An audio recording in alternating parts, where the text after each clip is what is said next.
We have the professor with us, and Mike Lubie, of course, has stated his position on last night's Dolphin game. Angry with all of these social media posts about Brian Flores, which, Professor, I mean, looming very large right now is the fact that you had what appeared to be or sounded like Right? just an absurd Can we conspiracy get a little, theory. like, Lubie's getting angry. Can Yeah. we get angry that Stephen Ross and the Dolphins let Ryan fucking Fitzpatrick into the building to spread his lucky charms magic? Oh my God, And you're right. First fucking time they do it, Tua goes down with a concussion, probably a career ender. Like, how do you let that piece of shit into the fucking building? Good for you, Ken. I didn't even think about that. The fucking cops arrest Tyreek Hill, but you let Ryan Fitzpatrick run around, do your fucking job, Miami Dade. The minute that fucking Lucky Charms motherfucker showed up in the state, he should have been thrown in fucking prison. Like, the man spent 2 years along with Flores trying to kill Tua. And the first time he shows up, what happens? The time. Wake up with Defo, joined by Lubie. Welcome to the Defo Show. Very pleasant. Good morning, everybody. Great to be with you here. Another edition of the Defo Show, a Wednesday edition. That means we go old school later on with the great one himself, Mr. Tony Segreto, will be joining us. Legendary broadcaster here in South Florida, iconic broadcaster. I mean, anything that means great applies to our good friend Tony Segreto. Could he be a nicer guy? Although late in life, he's kind of going through a little bit of a metamorphosis, would you say? He's a little bit more biting. He's never been critical of a local team or player or anything like that. He's rolling his eyes. We mentioned the Dolphins, Mike McDaniel, not necessarily one of his favorites. Not seeing him as if he was Don Shula. I don't want to put words in his mouth. He's going to join us about 8:30. We'll let him explain himself. But you would rarely see or hear Tony Segreto in any way being even remotely disparaging about the play and the efforts of local teams. Now, it would be universal about the Marlins, would it not? I mean, you mentioned the Marlins, and everybody rolls their eyes. What the fuck is that? Yes. But as bad as they are, I mean, as destined to go to hell as this franchise seems to be, as hell-bent on self-sabotage as this franchise has been all about.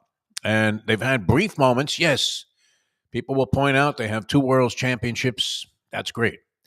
2 in, what is it? Is it 31 years? What's the official count on number of seasons? They started in 93. See, I don't know how to do that, like that first year. It's like always one more year than you think. Maybe if you just do the math, what do you think, Lubie? I mean, it's 93, 2004. Wouldn't that be 31 seasons? I would say 31 and maybe 32. It doesn't matter. In over 30 years, they've won 2 titles, and every other season has been a disaster. For the most part, I mean, what have they had? Have they had 2 playoff appearances outside of winning their World Series, or is it just one? They were in the playoffs in the COVID year, and they made the playoffs in Skip Schumacher last year. I mean, they were a playoff team. Okay. 2 other times they made the postseason. Before that, they'd been a wild card team twice, and both times they went all the way and won the World Series. Bob Costas was ready to jump out of the broadcast booth in the 97 World Series. Can you believe this? A wild card team that paid for all of its players? The payroll on that team, I think, was $50 million, which wouldn't even buy you 6 at-bats from Shohei Ohtani now. And you know, a complete catastrophe from what we were looking at last year. You were thinking, all right, they're on the right path here, are they not? Yes. Had a big year out of a couple of guys that you weren't necessarily expecting it from, and they had some likable players on the squad. Some players that I would actually go pay to see, Lubie, believe it or not. I mean, people always ask that question: is there anybody on this team that you would actually go and pay to see? And I was a huge fan of Louis Arias. I didn't know much about him when they made the acquisition. You'd seen his name floated out there because he had won the American League batting title with the Twins. And you know me, Lubie, Mr. Batting Average. Although, I mean, you like to see a little bit of power sprinkled in with a high batting average. But if a guy is a great contact hitter, which Louis Arias has proven to be, he just ended a streak. He struck out, I think, yesterday or the day before. And he had gone over 140 at-bats without striking out. In this day and age, oh, my God. This day and age, where relievers come in the 6th inning, usually was going to be some bullshit guy that was barely able to keep his name on the roster. Guy coming in long relief in the middle of a ball game where the team is hopelessly behind. He's just going to go out there to accumulate and chuck a couple of innings. You don't care if he gives up 4 or 5 runs. And now that guy that was out of my era, it comes in and he throws 98 miles an hour. He's only going to pitch a third of an inning, and you're facing just absolute killers all throughout. Even the worst scrub pitcher, although we seem to have a lot of them on the Marlins team, is doing things that you would have looked at and just marveled at back in the past, right? A guy throwing 90 plus was a rarity back then. But that being said, I mean, to be a contact hitter of that level in today's Major League Baseball environment is incredible. I think it was like 143 at bats straight without a strikeout for Luis Ariz, who puts the ball in play and is always among the league leaders in batting average. And is he going to lead the league again? I didn't look at the stats last couple of days, but he was hitting above 300, and he was one of a handful of guys in Major League Baseball that were hitting above 300. Okay, here you go. NL leaders. So let me check this out real quick here before we move on with our theory about last night's Marlins game, which is very much a topical subject here. Is that redundant? Topical subject? Appropriate subject, I guess you would call it. Luis Ariz leading the National League in batting at 323. Ozuna is he's going to do it again. He's going to win his 3rd straight batting title, this guy. That's pretty incredible. I mean, who was the last guy to do that? Do we know? Call Dave Gurgly and see if he has that answer right off the top of his head. The last guy to lead, and this is 2 different leagues. He was the first guy ever to lead the American League and come right back to lead the National League in batting average, and he's going to do it again? Pretty amazing. Should we give away a gift certificate if somebody has the answer? Who was the last guy, if there was one, to lead the league in batting average or lead either league in batting average, but in 3 consecutive years win a batting title? Could Carew have done that? I don't think so. Rod Carew. He reminds me of Rod Carew. I had the pleasure late in his career, after he was with the Twins, he went to the Angels, Rod Carew. And when he was with the California Angels, as they were known at the time, I had a chance to catch this guy on a regular basis because I covered a lot of the Angels' home games in those seasons. And it was a pleasure to watch if you were a fan of baseball. So there's one guy I would pay to see. I mean, did it have anybody else that you would pay to see on the Marlins roster? Would you pay to see Sandy Alcantara pitch? Maybe. You might. I know he's out this year, but I mean, would you schedule your itinerary around the idea that, well, geez, and you don't always get this, but you have a scheduled start for Sandy Alcantara. Would you go out of your way to see this guy pitch? Alcantara, no, but Yuri Perez, like when he's healthy, he actually is a guy that can like be ace type stuff. Like he is unhittable. When he's healthy, he'll pitch shutouts and 1-hitters, and like he's a guy, and he's younger. I could see him when he's healthy, wanting to see him play. But I mean, the rest I can't even name. I just saw there's a guy who hit a home run yesterday, Otto Perez. I've never heard that name. Like I've never heard the name. He's been, doing a decent job for the Marlins this year. If you and one of the reasons that we followed him, of course, was we had the inside information before the season that this was a year to unload. I was fantasizing on my walk of life yesterday that I really had some balls, Lubie. It's good because you're by yourself. You're out there in nature, walking around, schwitzing. It's what is it even like under 100 at any time in September here, heat index. So it tends to work on your mind a little bit. And I was fantasizing that I had plunged 20 dimes on the Marlins this year. Oh God. Wouldn't that be sweet if you were going out to Vegas next trip and you thought, okay, I've got this ticket for $20,000 in my pocket. Of course, you would have to put up the $20,000. And if I had done it, Lubie, you know what would have happened. They would have gone all in. They would have signed every free agent. They would have signed Ohtani, and they would have won what? The number was 78 and a hook. They would have won 82 games and just absolutely ruined me. But most of the reason that people attend Marlin games, if anybody does anymore, hello. Yeah, exactly. They don't even get. They're like in the hundreds. But you were in '98 when I went to a lot of games after they got rid of everybody and nobody went anymore, and I still had season tickets for some reason. I retained them, and it was. I mean, think about it, Lubie. The tickets. 10 rows behind home plate, 2 rows behind the founder's seats that you had to pay like a premium for, like a personal seat license type of thing, right behind home plate. I mean, you could see the spin on the pitches. It was a fantastic vantage point to watch a baseball game, a real luxury. It was one of those things, too, where as you were in section 149, Lubie, which was right behind home, you keep descending, and it was sort of like you remember that scene in American Gangster where you see Denzel just walks by everybody, and then the crooked cop says, "How the hell did that guy get those seats down there?" These were those kind of seats where you're walking down, and then you're hoping people, hey Defo, hey, nice seats, huh? So I kept that. They were $14 a copy. Can you believe that? Jesus. That was to sit right behind home plate. For the World Series, for Game 7 of the World Series, the face value on those tickets was $75. Wow. $75. So Carew won 4 straight batting titles. Now, it may have all been in one league, but 4 straight batting titles. And Gwynn won 3 straight batting titles. And then later in his career, 94 to 97, won 4 straight batting titles. Now, both were just in one league. All right. Okay. Well, I mean, think about it. These are the names you're being associated with. Yes. You're in there with 2 of the greatest pure hitters of all time, Tony Gwynn and Rod Carew. Yeah, Carew had 7 batting titles to his name, and Gwynn has 8. They're the 2 highest batting title players ever. So, of course, these fuckheads traded the guy in May. What assholes. I mean, it's a disgrace. So the only reason to go to a Marlin game would be to because you had an interest in the other team for the most part, no? That's it. I mean, at this point, I guess if you like watching young players see if they're going to grow in anything, I don't with baseball. It's too frustrating. It's the myth of the Sisyphus, right? Where you keep pushing the rock up the hill, and you watch these. No one wants to watch young players develop and then be traded. I mean, ask any Rays fan. That's the other thing too. Like at least in other sports, when you watch them develop, a lot of time you're hoping those are core pieces of a team. For the Marlins, you presume they're not. They're the core pieces of another team. I mean, it really is. It's like being in some desperate relationship that you keep trying to make work, and it's just not going to happen. And finally, you throw your cards on the table and say, that's it. I'm all in. It's either all or nothing.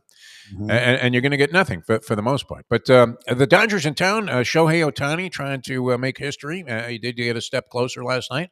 His one hit was a home run. Miggy came back and hit a home run.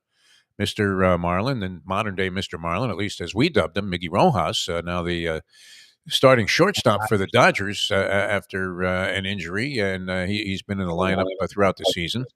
Had a home run on his return to South Florida. Very popular guy, but we came to really enjoy our association with Miggy Rojas because he was one of the few Marlins that they would consistently be able to count on doing any kind of public relations. And he was probably one of the few Marlins that they could consistently count on still being on the roster the next day.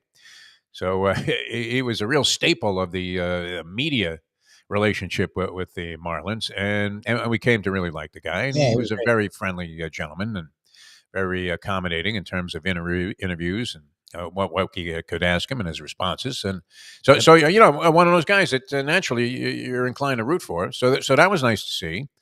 But a wild game all the way around. I mean, Skip Schumacher's gone. Can you believe that? A guy was manager of the year last year. Takes the team to the postseason when nobody would have expected that. In his first season as a manager, comes from solid background in the St. Louis Cardinals organization, one of the best-run organizations in all of sports over time. Whether they win or not, it just seems like they do the right thing, the St. Louis Cardinals. And this guy's already, he's lame duck. Not near this guy after this season? No way. He just said he wants out of here, didn't he? He's gone. Yeah, no, they have a mutual understanding that this is their last season together. I don't know why they would go through the whole season with that understanding, but I guess he's helping them go forward, and they're getting him another paycheck. And they're helping themselves go backwards. I have no idea. I don't know. Understand from the beginning of the year, it was sort of understood that he wasn't coming back, so I don't understand why he's there. Scott says it was because Miggy was the only guy that spoke English from the team. It's I mean, you could probably say that about what? I mean, there's a decent percentage of Marlins that no speak, which is fine with me. I'm not one to cast aspersions towards people that. I mean, you would think after time, if I lived in Mexico for 10 years, Lubie, you think I would have picked up enough Spanish to hold a conversation? What do you think?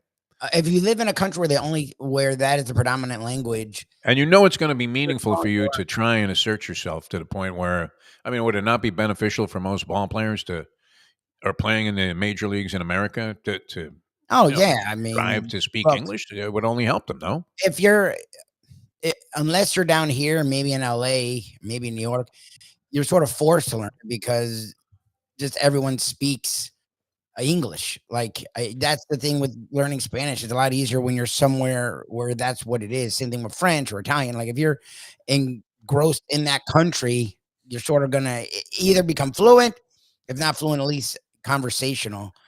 That a lot of these players look the thing for them that sort of stops them is you're on a team with a bunch of Latin Spanish speaking players, so it sort of allows you to just coast, I guess. Well, people are unmerciful too. I remember, seeing a lot of criticism about Carlos Alcaraz and the fact, and here's a kid that at the time it was like 19. He's making a rapid ascent to the top of the tennis world. He's playing great. Everybody loves him. Sensational performer. If he never spoke at all, if he was, inclined to never say a word, you still couldn't help but admire the way that this guy played the game. And I get this too, because okay, remember I was talking about the Roberto Duran thing, right? Where I had to do an entire hour AM radio sports talk show in a dual language with people calling in. So, but what you got from that, and the part that was reality, it wasn't that Roberto Duran in that case was going to speak English. But and you see this with Otani, right? When he's being interviewed, he seems to perfectly understand the question that's being asked in English. Yeah, he doesn't trust his. I'm sure he speaks English. He's a younger dude. In Japan, they're really good about teaching you or having you know English. Usually, these guys all know like 27 languages. Same with Ichiro knew English. A lot of these guys are embarrassed for how they sound, so they just play it safe. Or they're afraid they're going to say something. Look, if you ask me to answer you, some question, how's the food in French, I might be able to manufacture an answer that was close to, I think it's very good. Yeah, broken. C'est très bien. Yeah. Okay, but I very possible if you asked me to elaborate on that, I would say something that sounded really fucking stupid in French. And I'm thinking, oh, well, this is great. I'm talking to these people in French, but I could see the reluctance of people to try and answer questions publicly, and in situations where you're being videoed, and this is going around the world, and everybody's ready to just jump down your throat and mock you the first time that you make even the most minor of mistakes. 100%. So I understand that, and that was the thing with Duran. I think he understood English, but he didn't want to speak it. No speak. And same thing, Otani, he seems to perfectly understand. I mean, the guy asked a question. It's rare that he isn't nodding already in acknowledgement. Does he just directly answer, or does he go through the whole charade of having the guy interpret the question for him and then ask him the thing in Japanese? I don't know. I've never really seen him talk. I feel like they always make them give them the question, even though they know the question is. So it's a Kamala thing, right? Where they're feeding her the questions. What would have been the difference if they were feeding her the questions? None. Would you not have been able to anticipate? Well, were there trick questions asked in that debate? I don't think so. It was very standard. The questions they ask at every debate. They modernize it by putting a twist on what we're seeing in the world now. Very easy questions that, especially a man who was president for 4 years, should have no problem answering. Every angle they went, it's just a weird, I'm admitting my guy sucked and your person was good. Like, that's all anyone that's saying it at all got from their laments. Like, and I mean, that's where we are now. Anything they're throwing out there is stuff that doesn't help them. It's just making them look weirder. Like the conspiracy stuff, obviously they're throwing it out there to distract you, but all people are picking up is they're fucking crazy. I'm not going to use my vote on them. Like the distractions worked 8 years ago. They don't work anymore. It's when you do the same shtick for 8 years. Well, we did it for 14. Yeah. And maybe it ain't working. Anyway, so getting back to it, turned out to be a wild game, a wildly entertaining game. This is the one thing we thrown in the towel on this team that they are pathetic. I mean, and if you looked at the odds going into the game, they pitched a guy that I never heard of. Darren McCowan, is that how you're saying his name? Oh, good. I'll look it up. Irishman. Darren McCowan, who was pitching to an ERA of 7.64. He was a starter for the Marlins last night. You were getting plus 162, which wouldn't seem like it would be enough, would it, to entice you to bet on the Marlins over the Dodgers? They're about 30-some-odd games behind the Dodgers if they were competing in the same division. And the Dodgers, you had to lay 195 to win 100 last night on the Dodgers, Libby. So those people feeling a little bit snake bit today. 11-9 the final. Yeah, crazy. 11-9. Bomb. Dodgers kept coming back, and the Marlins kept staying ahead of the pace. Put up 20 runs. The over-under on that game was 9 and a hook. Now, this is where it gets interesting as a degenerate gambler. Is there any chance, in your estimation, Mike Lubie, no matter who goes to the mound tonight, and I think it's two nondescript schmink pitchers going out there to oppose each other in tonight's Marlins-Dodgers game. Okay.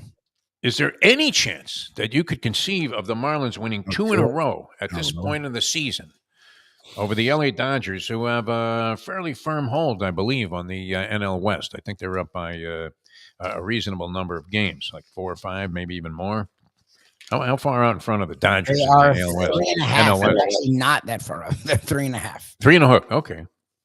All right. So there's still some pressure on them. Is there any chance that the Marlins, and this is the weirdest thing about sports, look what happened. I mean, the bloodbath it was for the chalk players over the weekend in the National Football League. And it looks, does this not look next to impossible as you start to analyze these games, Libby? Oh, the NFL. I'm looking at it, just from a point spread standpoint. I mean, even beginning tomorrow night, would you really feel comfortable laying 6.5 with the Jets at home over the Patriots? The Patriots very competitive so far. Is it just that they put in 2 crazy, wild performances, bunch of scrubs that are being written off, and they have the us against the world type of mentality? Nobody believes in us. Everybody says that we're going to finish last. Lucky to win 4 games. 100%. Are they playing their eyeballs out for Mike Mayo's brother, Gerard Mayo? Look, it probably is very reminiscent to the Flores first year, right, where they didn't have a lot of talent. Everyone counted them out, but they have a group of guys that have heart, and they have a coach that's getting the most out of them. I mean, like, I think the Patriots are going to be among the league's worst at the end of the year. The Bears, the Panthers, but the Giants. But the difference will be, I think those teams are going to be just lost. And I think Mayo, it's his first year. He's not looking at the door. I think he'll get them to compete where these other teams win 2 or 3 games. Maybe they win 4 or 5. Like, the Patriots aren't going to be a good team. I don't care what these first 2 games were, but they may not be the worst team. They're going to be game. They're going to be tough. And in the NFL, as we've seen, like, if you come out playing really hard football and you can keep the game close, teams hand games over. I mean, it happens. I think the Jets win this one, and Rodgers is still healthy at this moment. So, and the number is 6 and a hook, Libby. I know. Nearly a touchdown. I would take the Jets in that. I think you would lay 6 and a hook with the Jets. They win by 10 or more, but I mean, who don't know? The Patriots have a nice defense. That's what's saving their asses, that they actually have a decent defense. I mean, I could see where you would just break out into a cold sweat going down all of these lines, especially. And the strange one to me, everybody expects the Ravens to eventually win a game, including last week when everyone got buried in the survivor pools by taking the Ravens straight up over the Raiders, who looked like shit against the run in their opening game, and then turned it around, played a great ball game, and all of a sudden, you were looking at Gardner Minshew, and he's rallying a team as if he was Peyton Manning in his prime. Incredible. Every play's working, but they're on the road against the Cowboys. Would you believe that game 1 or game 2 was the aberration for the Cowboys? Or are they just one of these teams that's going to go Jekyll and Hyde on you all year long? Because, I mean, they got carved up. And are we totally underestimating the New Orleans Saints? Everybody's discounting what they've done. They put up over 90 points in 2 games, Louie, scored on 15 straight drives. I think they're a vastly better team than they were. I don't know if they're a team that's beating other good teams by 20-something, but I think they're definitely in the right direction. Their division sucks. So, I mean, I know the Bucs are playing good football, so maybe it'll be a race between the 2 of them, but they're vastly better offensively, and they had a good defense before last year. Just when your offense is abysmal, it gets in the way of the defense a lot of the time. So I think they're closer to what we saw. I think the Cowboys are in the middle. Like, I don't think they're dreadful, but I don't think they're good. I think people put a lot of stock into them, and I think, I don't know, look, they're still the books out on Dak Prescott to me, and their running game is questionable, and that's when he's his best, is when he can play off the running game. They don't have Pollard. Elliott, I think Elliott may be back, but he's old as sin. Like, that's a big problem for them to not have a run game. The defense is okay, but it's not good. And I think that's what you saw. I think the Ravens win, and I think they win. Wow. They're on the road. Now, think about this. The Cowboys lost for the first time at home after 16 straight wins at Cowboy Stadium, or whatever they call it, AT&T. And you have another curious road favorite in the Lions. Did the Lions dupe us into thinking they were going to be good perpetually? Or are we overestimating them based on what they did last year? At least so far in the season, they haven't shown to be that same team. And they're on the road against an Arizona team that just lit it up. I mean, scored what, like 50 points, 47 points, something last time out? So, and who did they shellac? The Rams, right? Yes, they beat the crap out of the Rams. Wow. I mean, Sean McVay's not in 41. this to fuck around. Kyler Murray looked great. Marvin Harrison Jr., they threw to him, I think. He caught one pass in the season opener. And then all of a sudden, I mean, that guy was just absolutely spectacular. Did you see any of the post-game interviews or comments by Marvin Harrison Jr.? What a humble, nice, composed sort of, but he gives off he's like a Kamala, perfect Kamala voter. He gives off a little feeling of joy there, does he not? In a very humble, understated way. Very impressive, Marvin Harrison Jr. All right, we're going to come back. Speaking of impressive, Tony Segreto, the great one himself. Can we pop him up? I need to see somebody that just looks good on a Wednesday morning, this early in the morning. Look at this man. My God, Lubie. How is this possible? I need you for my ego. Yeah. How many years ago did you retire from TV? You look great, Tony. I'm telling you. Some of these guys look a little tired that are on the news these days, and that's with a lot more makeup than you or I used to wear back in the TV days. Remember the first time they slapped makeup on you? I was like absolutely grossed out. I really was. I could not wait to get this shit off. Right? Couldn't wait. Right. Not wait. You got off the air. You said goodbye, and you were in the makeup room by 20 seconds later, taking it off. You were using sandpaper, anything you could to just get this shit off your face. And then after a while, once in a blue moon, you'd go out after a shoot or something. You didn't have time to really deal with it. And maybe you caught the attention of a couple of good-looking women. And then suddenly you started thinking about applying makeup like you were Donald Trump. Yeah. When you went out in the morning. Yep. I was like, nah, I couldn't do it. But you look great, Tony. I mean, unbelievable. All right, we're going to come back. Tony Segreto. The Lone School coming up, brought to you by Texas Roadhouse Restaurants. And that's coming up in a moment here on the show. Now that. The time. 8:30. Here, let me ask you a question. What do you look for when you go out to eat? Good food, obviously. Friendly atmosphere, not too loud, but good energy, reasonable prices, and a place where you feel comfortable. All those ingredients, no pun meant there, are hard to find unless you're talking about the Texas Roadhouse. You see, they encompass all of those attributes. Really, really good food, amazing atmosphere, good for a family, good for a date, or just a night out for yourself, and prices that will make you extremely happy. Their ribs, unmatched. Steaks, hand-cut every day. Everything, and I mean everything, is made on site, including their incredible bread. It's the one day, folks, that you can forget about low-carb diets. Trust me when I tell you, Texas Roadhouse, your restaurant, your destination when you say, where should we go and eat tonight? From the newly renovated sports bar to the beautiful bayside views captured at the Tiki Bar, Jimmy Johnson's Big Chill has it all. Located at mile marker 104, the Big Chill also offers waterfront dining while experiencing breathtaking sunset views of the Florida Keys. It's simply the hottest spot in the Keys to cool off. That's Jimmy Johnson's Big Chill at mile marker 104 in Key Largo. For more information, call today at 305-453-9066. What we gonna do right here is go back, way back. Kicking it old school with the one and only Tony Segreto. Brought to you by Texas Roadhouse. All right, welcome back to the show. We're going old school with Tony Segreto. Just wanted to clarify something before we get going. Oh, you got a brown leaf. Nice. Do you have the list of Dolphin games? Do you want to? Yeah, it was a different feeling. Were you in Springfield and the dog ate your homework? It was a different feeling last week. I was asked by Jim Sarney to show you a leaf. Oh, nice. So I showed you a leaf. That was the first one you just arbitrarily grabbed off the ground there, and it was brown, indicating that there are actually somewhere on the planet, there are changes of seasons.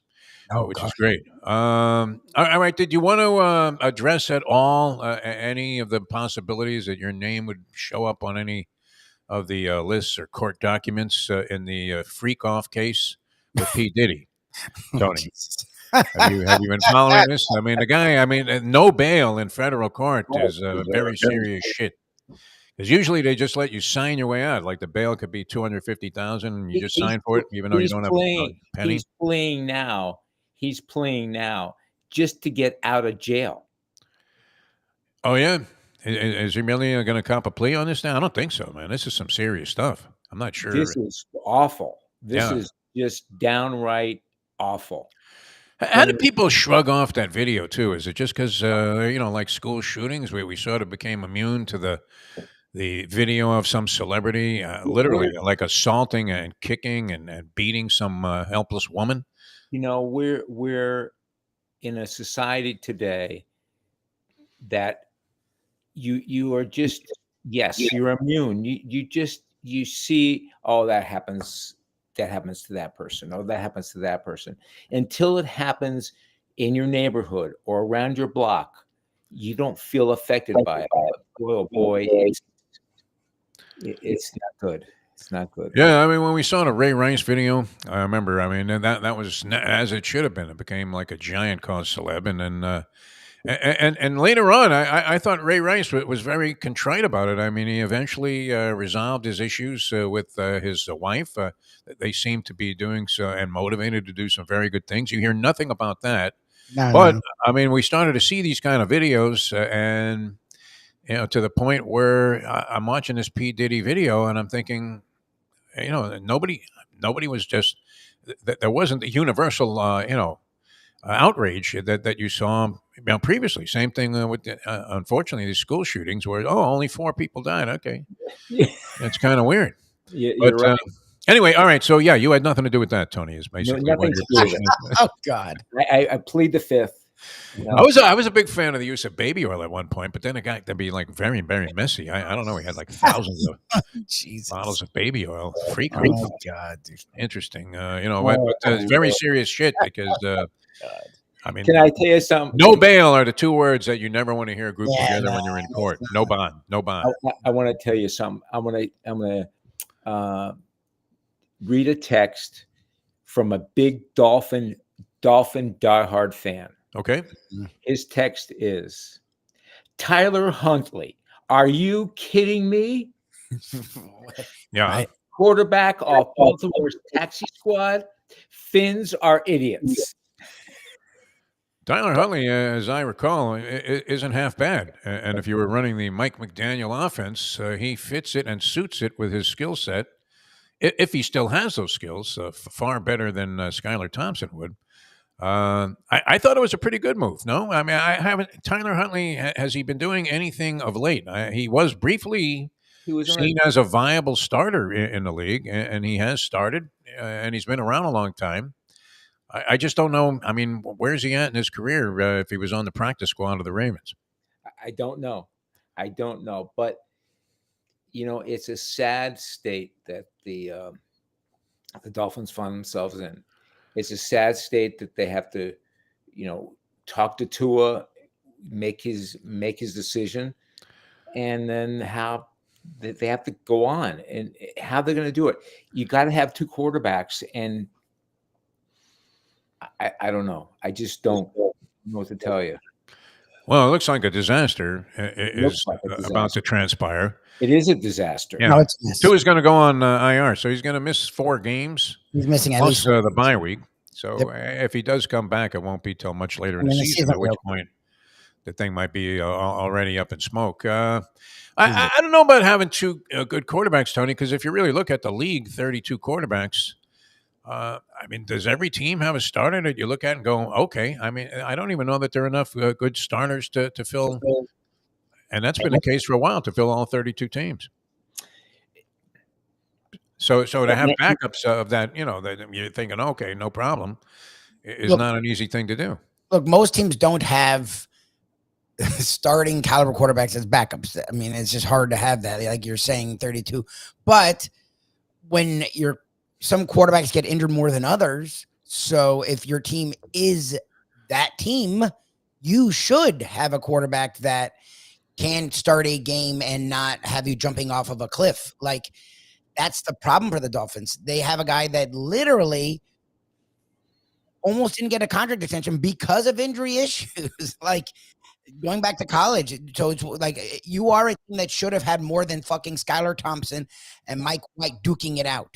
I like it's that there's so many places on this roster where there's those issues, and sadly the backup quarterback wasn't number one, but now it is. Now we're looking squarely in the face. The problem with the Tyler Huntley is they bring Tyler Huntley, but they're stupid enough to say that he's the backup. It's like Tyler Huntley's not good, but he's better than Skylar Thompson. It's like, guys, what do you do? Like, you're not even trying to make sense. You're not even trying to make Where's sense. your boy Strock, Tony? You see him around? See, now when he came in, he really offered, especially coming in for Woodley. I mean, who was a strange sort of quarterback. It was like a college quarterback in the pros. And then Stroker would come in there and just stand back with a cigarette dangling, firing that fucking rock down the field there, and he'd find somebody, Tony Nathan, somehow would streak behind a linebacker and he'd nail him on the fly.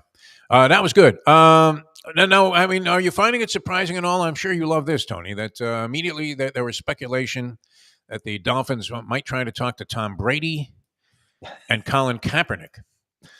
Colin Kaepernick and Tom Brady. Brady's been out 2 years, right? Like, Brady hasn't played for 2 seasons. Why don't they call me? Yeah. Why don't they call you?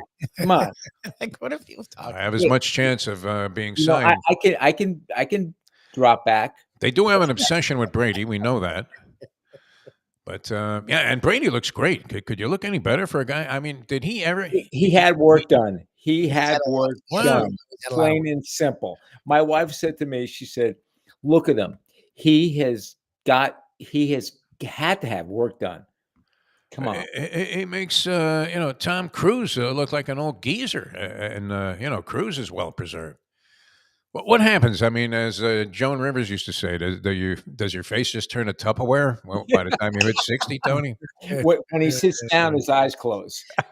I was kind of like we were talking about it the other day for some reason, and I forget what show it was. But I was talking about how I ran into Frank Gifford in the elevator at Hard Rock Stadium, what is now Hard Rock Stadium, Joe Robbie at the time.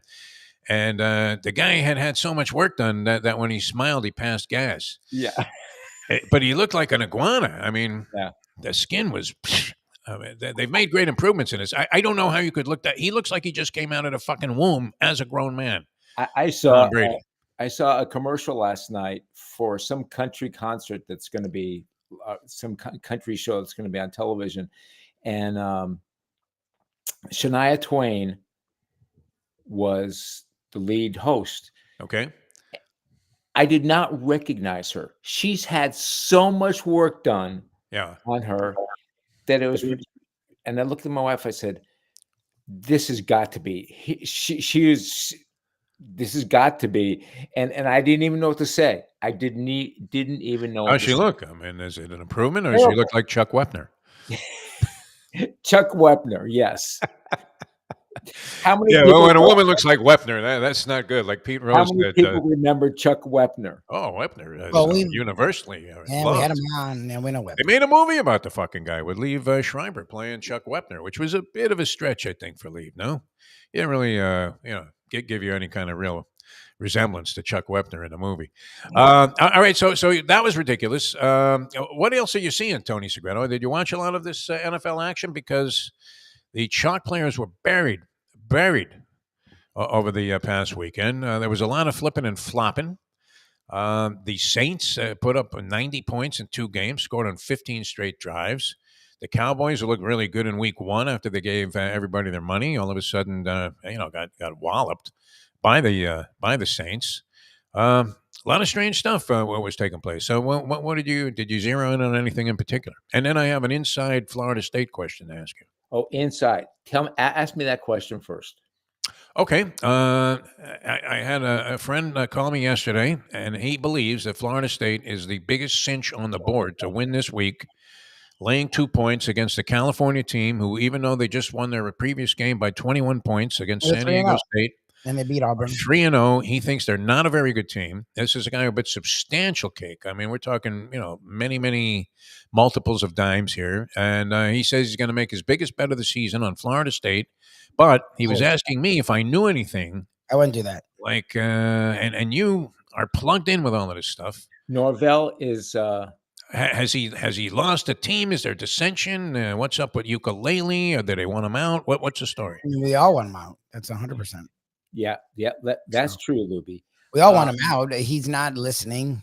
I'll let Tony talk, but I wouldn't put your biggest. I think they're going to win just because they have to. Literally, they go on the road to play SMU. Of all the games, that's the funny thing, and they probably have the toughest stretch of anyone in the country because they haven't played a shitty team. They haven't played any top 10 teams, but they played every team they played will be a bowl team. There's no one in the country that's done anything close to that. No one. Everyone's had at least one. Miami's played 3 fucking cupcakes and about to play what would have been a cupcake if not for a coaching change. It's actually made USF pretty interesting. Florida State's played literally 3 teams that will be in bowls and probably will win bowl games. And Cal is another one, but it is at home and they're 0-3 and they're about to go to fucking SMU, who was 11-1 last year. So you can't be 0-4. Logically, they have to win this game. But if you've watched them, I wouldn't put my life savings on it. I would. Oh, you would? Okay, good for you. I would. You would? Wow. Yep. Okay, so there's no dissension issues that have surfaced that you might yet, be privy to that others may not have become aware of. I think that if something happened, if they lose this week, it's a disaster. Oh, if they lose this week, not only that, but you're going to see this guy in Seattle swimming with sharks, I think. Loan sharks. What's your friend's name? What's your friend's name? We don't want to divulge that because there will be a substantial amount of cake being bet, I believe. And I'm going to pass along your inside information here, Tony Segreto, which I don't know if his question was, has any kind of narrative surfaced about the team quitting and or being down or like that they throw in a towel on Mike Norvell. But Norvell doesn't strike me as that type because he has such faith, blind faith. He has that blind faith, and you got to give him credit. He's staying up. He's staying together. He's no rift on the team, and I think they win this week.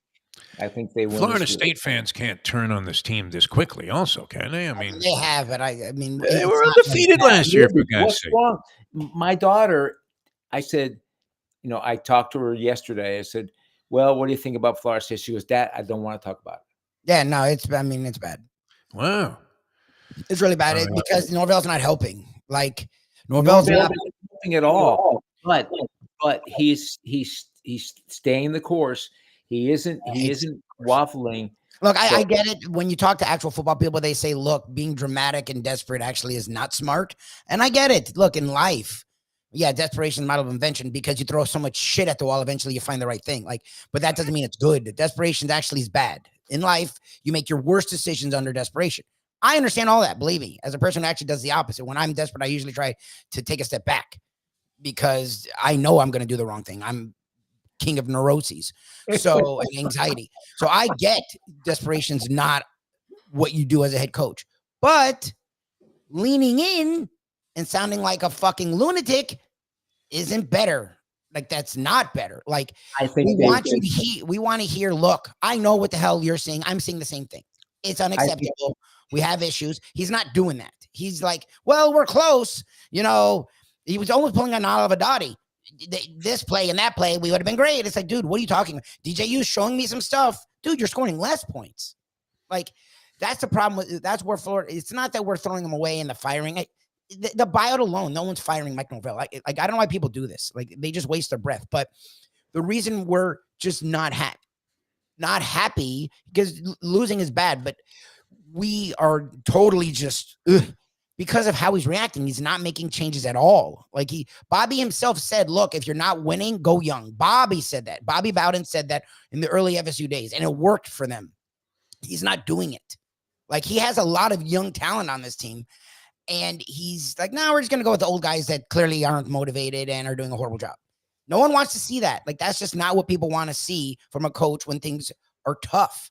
So that's the problem with Norvell is The staying the course is fine, but it's got to work. If you're staying the course and it's not working, you look like the person who's talking to a wall. Like you just look like a lunatic. And that's where FSU is right now. So no, I wouldn't put any money on FSU. I think they win. If they lose, I think they win this week, no doubt. I'm going to tell my friend it depends who you talk to. Let's speaking of friends and people to talk to, let's bring up Ed Garcia, Texas Roadhouse Restaurants. Always looking good. Good morning. Wow, how are you, Ed? I'm great. How about you guys? Couldn't be better. I mean, it's good to be with you. We were talking a little bit. A friend of mine was asking me if I thought there was dissension or if I had any connections with the FSU team, which I don't know how you would judge this, but, was there any kind of sentiment that, the season was over and that they weren't going to really be putting their best foot forward? Tony says no. Lubie says, the fans are ready to revolt. And I didn't know what to, I still don't know what to tell him. I don't know. I mean, California is not a great team, but they're 3-0, and you're only laying 2 points with Florida State in this game. I don't want to put you on the spot from a gambling standpoint, but what's your inclination, Ed Garcia? If you had to bet one of the Texas Roadhouse franchises, you're staking it on this game. I would go Cows. Well, no, that's a lot. I would go. How about $50? A half. That would be my odds. And again, I just it's just that momentum. And unfortunately, I think FSU lost the 12th man, and that makes a really big deal of the support and the people behind them. Very depressed. And that's just my 2 cents. And the value of that is probably in today's economy is worth like 1/100 of a penny. Ed, we had a Andrew Peters, a listener. I think he's every day said, stop focusing on FSU crap. Let's talk about something good like Texas Roadhouse. That's right. We will always win with our hand-cut steaks. That's for sure. Fresh baked bread, legendary margaritas, and most importantly, some ice-cold beer. So I'm 100% with you on that. But ice-cold beers have a lot to say with what's going on here, Yes. So and that is the way to do it. Yeah, that's the way to do it. You guys do it just right. The frozen mug, beers on tap, perfectly chilled. Game can only be so bad if you're drinking beer that's cold. In fact, I want to end my walks of life right at the bar at Texas Roadhouse because that is my one pleasure after schwitzing my way through this Florida heat is I have the frozen mug and the fridge as high as it can go with the beer inside. I could just walk right into a Texas Roadhouse, get that same effect. And it couldn't be any better. I don't want to compare it to the Big O, but, it's right up there in terms of self-satisfaction. Wow. So you guys do it right. Well, we appreciate that. I think one of the greatest things about Texas Roadhouse is that we just have an awesome team of people that, yesterday I was in a meeting with a different group, had nothing to do with Texas Roadhouse, and they were just asking me questions about our culture and how we built the brand. And, that a lot of times they stop and, if you've been to a Texas Roadhouse, there's a lot of t-shirts that employees wear that says, I love my job. And they ask, and they're like, do you really love your job? And they say, yes. And how did we, create something like that? And I think that, really one of the biggest is that we make our food from scratch. So there is something that you can be proud of, versus, some of the other concepts and even smaller restaurants today where, you throw it up in what I call a time machine, better known as a microwave, for X amount of seconds and serve that dish versus, having someone, in a sense, just back there, just, in that heat, making the mashed potatoes, cooking the baked potatoes fresh, and, makes a really big difference. And it's something that I'm super proud of, which is why I wear the logo loud and proud. We were talking about beer just now. Tell us about, you have the short lines that go from. Yes. So your system, really you have an interesting system. Yeah, it's it's unique because when you serve a frozen mug, and you may do this at home, and it can be a little bit challenging when you have that frozen mug and you pour that beer in there, it foams a lot. And, so we have a very calibrated system that takes the beer from the keg and keeps it in basically in this envelope of liquid. So it keeps the beer at about 28 degrees. So right into the glass, and we try to keep that glass between 26 to 28. So that way, when it pours in there, you just get that little bit of head, because you do want to release some of that CO2, because if not, that you'll feel super bloated.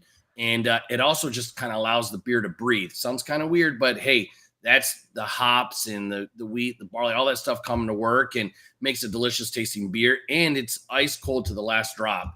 Granted, I know some people enjoy warm beer, but those are far and few between. Yeah, they live overseas. USC and Michigan.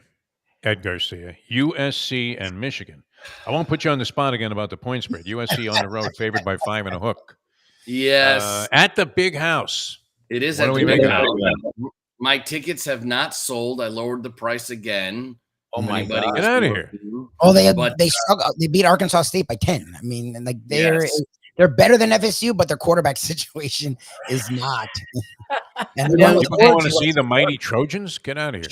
Sharon Moore, he named the quarterback. So we're actually going to start with Orgy, which is like the first time that Michigan has ever announced a quarterback this early in the game. Basically, Warren got benched. He threw 3 interceptions this past Saturday versus Arkansas State. And, I felt like, some of that last interception was just, didn't take the time to analyze what was there, what was deep. It did have someone available. And anyway, it is what it is. And I felt like we should have played probably Orgy from the start. It's easy for me to coach from this chair. I'm not Sharon Moore, but that is what's hurting Michigan's program. We've talked about it before. Quarterback's over 50% of the game. And, you ask about, Miami, you ask about, USC and all that, they'll tell you who the quarterback is. When you talk about Michigan, we still haven't made that decision yet. And that uncertainty, impacts the team, throughout. So, yes. So anyway, I feel that that's going to be the struggle. I think they might be able to pull off the W. I'm hoping they pull off the W, because if not, I think that we're going to just drop into the high 20s and out of the rankings. It is a little bit of a rebuilding year. We definitely do have a challenge in front of us. I was happy to see Donovan Edwards, make some big plays a little bit. I think that Donovan needs just to focus on, hey, getting that 3 and that 5. Not every play like the last year is going to be a 30-yard run.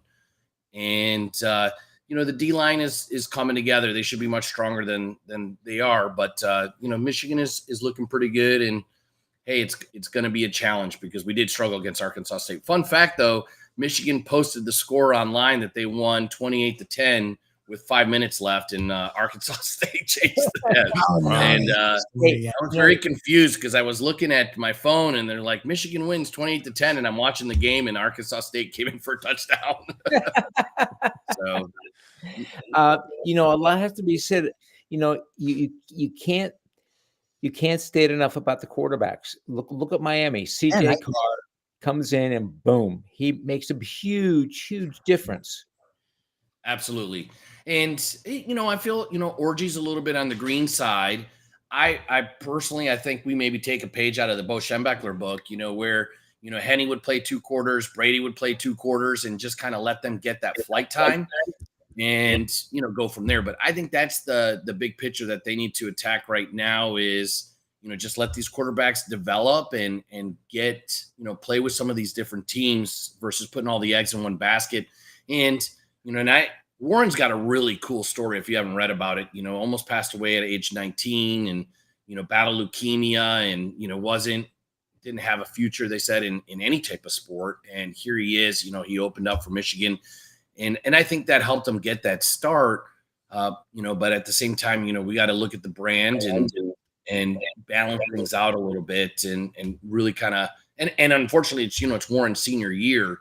So, hey, and Orgy's got a little bit more longevity and runway to play for Michigan. So I kind of would put again, it's easy for me to quarterback from this chair, but put everything on Orgy. It's National Cheeseburger Day. So should we go? That's right. Yeah, wow. They make a good cheeseburger.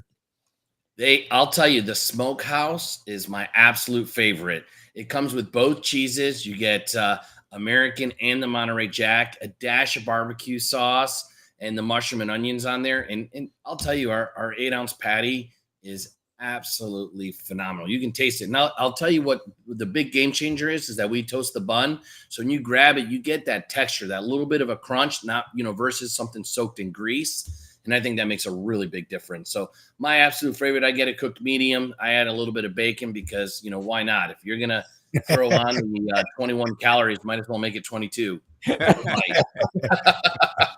Well, good luck this week, Ed. With Good luck. USC, a very intriguing game. I have to admit, I was scanning my odds sheet to see who Michigan was playing this week. And I'm thinking, oh, geez, I'll have to ask Ed what he does on a bye week because they're the underdogs in this game.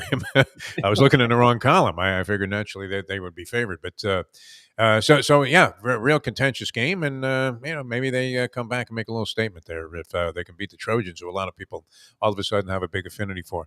Thanks for being with us, Ed. Always a pleasure, my friend. Thanks, Ed. Bye-bye. Ed Garcia, ladies and gentlemen. What do you think, Tony? I'm going to give you the Thursday night game to a handicap here, Tony. Okay. Are you?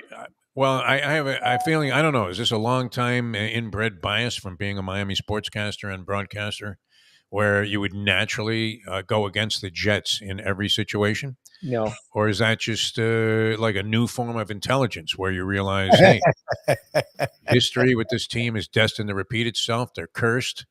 And even though Aaron Rodgers did rally them, it wasn't an overwhelmingly impressive victory against Tennessee, where Will Levis is rolling the ball backwards into the teeth of the Jets defense in a desperation, while almost, prone on the ground. He looked like, remember when Ray Lucas was quarterback in the Dolphins? Yes. And it seemed like he was laid out, like he was in a sniper type position. And then he would throw the fucking ball. And you're like, no, don't do that. That's been Levis. He's getting chewed out openly on the sidelines. When do you ever see a quarterback ever getting chewed out by a coach anymore? Yeah, they're afraid to talk to him because they have to go through 3 people just to be able to say hello. they maneuver away from the coach. Yeah, they maneuver away from the coach. Okay, they're 7-point underdogs or favorites. I got it at 6 and a hook here, but this is like yesterday's news, my New York Post. So yeah, it could be 6.5 or 7. 7's a big difference from 6 and a hook, obviously. As Sure is. You win by a touchdown, which the Jets did last week, and you still cover. So I think the Jets win. I like the Jets. I like them. You do? Yeah. Wow. All right. They have a couple of injuries that they're contending with. C.J. Mosley, who is one of their better defenders, right? C.J. Mosley, linebacker. So we'll see what happens. Aaron Rodgers and Tony saying, go ahead, take the chalk.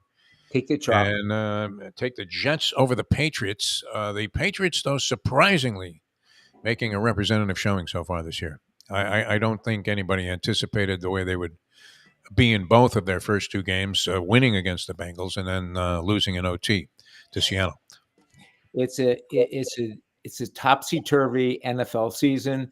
And we'll see what the Dolphins decide to do. Are they going to skull and crossbones for the Dolphins? That's what I thought. They're done. They're dead. They're done. Everything you need to know about their faith in Skylar Thompson was indicated when they had the ball first and goal at the 6-yard line after the Tua injury. Don't even go there. And they fucking hand the ball off, Tony, 2 times in a row to run up the middle, as obvious a move as you could possibly make. No play action, and just loop one to a wide open tight end. None of that, Mike McDaniel, Mr. Clever. 2 runs into the line of scrimmage, putting this guy in a very compromising situation where now he's going to throw his first pass under immense pressure on a 3rd and goal.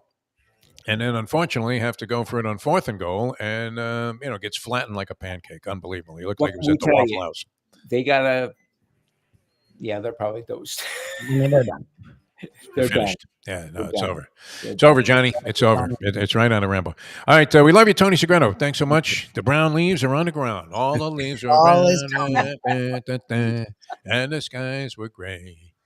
All right, very good, Tony. Enjoy that fall weather up there. We don't have seasons here. We have purgatory and hell. Those are the 2 seasons. Purgatory and we hell? love it. We love it. We pay lots of money in taxes. Thank you, Ron DeSantis, for addressing the insurance Lubie, issue. Lubie is dying to speak. No, I have to say, I'm ready to go. Yeah, he's ready to go. He's ready to go. All right, we're all going to be up there in Vermont pretty soon, Tony.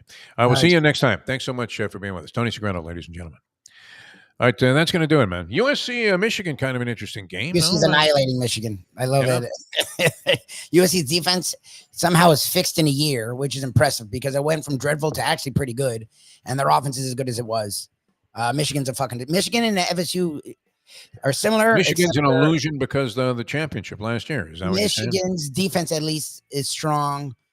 So that's, and they actually if they play the schedule FSU's play, they probably are 0-32. They just have played an ass schedule. They've been lucky to have really stupid games, so it's made them look better than they are. I mean, their quarterback situation sucks. I mean, it's a disaster. The Warren kid's bad. The Orgy kid's bad.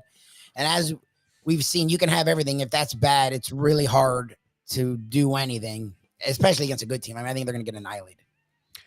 All right, very good, Lubie. All right, you're off to breakfast. I'm going to tap in from home. 10:30 today. Those were round one. Grandpa's, which is a great place to have breakfast, man. I'm going to miss out on that, but unfortunately the timing didn't work out. So Lubie will be down there scarfing a bagel and cream cheese, and that'll be Mike Mayo's lunchbox later on today. All right, thanks everybody for tuning in. We'll see you tomorrow. Well, we should have a trivia challenge with one Dave Gurgles Gurgly. Yes. And maybe some new developments coming up on the program here. So stay tuned. Thanks for tuning in. I appreciate all the comments and participation. And just hope your name doesn't surface on one of those freak-off lists as a participant. This isn't quite as sick as the Epstein thing, or is it? I guess it's equally, ridiculous. He's up there. Yeah, they're calling him the hip-hop Epstein is what they're calling him. I mean, P. Diddy's a fucking disgusting. What the fuck is this guy doing? He's a piece of shit. He didn't have enough money? I mean, what the hell? That's the thing. These guys get bored. It's fucking weird. Holy shit. All right. Louie, we'll see you next time. Thanks, everybody, as we leave you now that. The time. It's 9:04. Let's go to eat a damn snack. Look what they got.